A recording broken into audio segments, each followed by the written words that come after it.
Hello, I'm Kimberly, and welcome to the weekend edition of the NAVE News Update. It's Friday, September 11th, and many of the stories you hear here can be found at IndianCountryNews.com.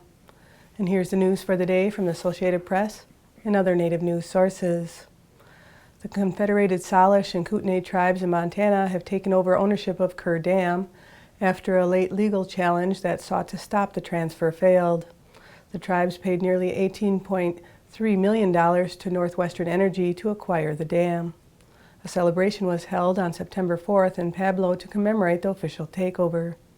On September 3rd, a U.S. District Court judge denied a temporary restraining order on the sale that was sought through a lawsuit filed on September 2nd. The lawsuit contended that there was a link between the transfer of ownership and terrorism. During a natural resource panel discussion at the 2015 Tribal Leaders Summit in Bismarck, North Dakota, Native American tribes discussed ways to protect their land and resources while furthering energy production. Turtle Mountain Band of Chippewa member Carol Ann Davis has been working to prevent hydraulic fracturing, also known as fracking, on her reservation since 2011. After a public meeting in 2011, a movement against fracking blossomed on the Turtle Mountain, leading to the adoption of a no fracking resolution. Meanwhile, the Cheyenne River Sioux and Standing Rock Sioux tribes oppose a section of the Keystone XL pipeline that will run 1 mile outside the Cheyenne River Reservation. According to Tracy Zaffier, a partner for a Native American law firm, Fredericks, Peebles & Morgan, South Dakota originally granted a permit to TransCanada for the project in 2010, but the company now has to certify the permit because no work has been done since that time. The two tribes oppose the certification because they believe the pipeline isn't safe. Additionally, the Standing Rock Sioux tribe and Spirit Lake Nation tribes are the first among 8 tribes to sign a charter to connect the region's power grid to one west of the state. Once the charter is passed, the grids can be connected. Respected author, storyteller, and preserver of the Anishinaabe language, Basil Johnston, has passed away. Born in 1929 on the Wasauking First Nation, Johnston was a member of the Chippewas of Nawish First Nation in Ontario. First published in the 1970s, he went on to author 25 books and often wrote about Anishinaabe history, where 5 of his books were actually written in Anishinaabe-Mowin, the language of the Anishinaabe. In addition to his writing career, Johnston worked at the Royal Ontario Museum in the Department of Ethnology for over 2 decades. He also taught high school and was a lecturer at universities and colleges in both Ontario and Saskatchewan. Throughout his life, Johnston was honored with many awards and accolades for his work. He was the recipient of the Order of Ontario and received the 2004 National Aboriginal Achievement Award for Heritage and Spirituality. Marvel Comics is creating a new comic book starring a Native American superhero, Red Wolf.